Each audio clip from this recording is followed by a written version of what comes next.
Independence Day Festival. After an hour of walking around, wondering what to do, I went to the volunteer station, and they sent me over to the stage underneath the train tracks. And I found Eric there, so that was great. There was at least one familiar face there while I was there.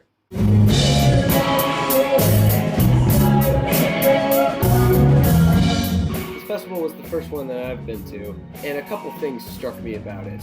One was that there was just so much artsy stuff. Like,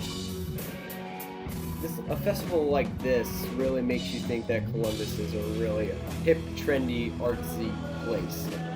So it's spelled independent, S', and it's referring to all the independent and unique businesses, organizations, and artists that make up Columbus and make it the cool, interesting city that it is. Yeah. So we have multiple stages of bands, we have a lot of crafters here, we're known for our crafting community, we have a lot of really cool organizations that we like to work with, non-profit and for-profit, and then we also like to work within the community that we're in too, so we try to incorporate the businesses around us into our scheduling and into like sort of the benefits we have.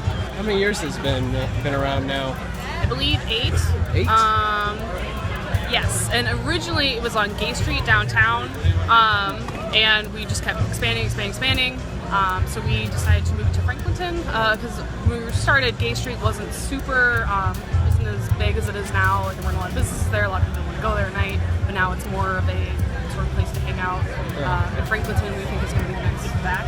So we have tons of room here to do crazy things that we couldn't do permit-wise downtown, like shoot off fireworks or have BMX bikers somewhere. So that's kind of why we moved here. We still love Gay Street and everything, but we felt that we needed to grow sort of a little more. It's got kind of a rustic feel to it too. Like, it does, yeah. In two different ways, this festival reminds me how big Columbus really is. You look at this festival and you look at all this just art and music stuff going on, and that kind of gives you a loose idea of how big the talent pool is for this kind of thing. The other way it reminds me of how big Columbus is that I never would have been able to just wander into this festival, because it's in a side of town that I've never even witnessed before, never even knew it was there. And there was this giant festival going on there. I never would have known about it. And it was within biking distance of my home. I got there within 10 minutes of leaving my place.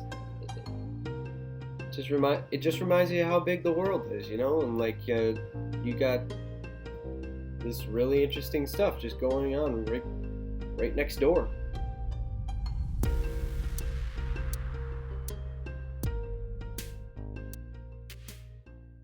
Lovely moon. It's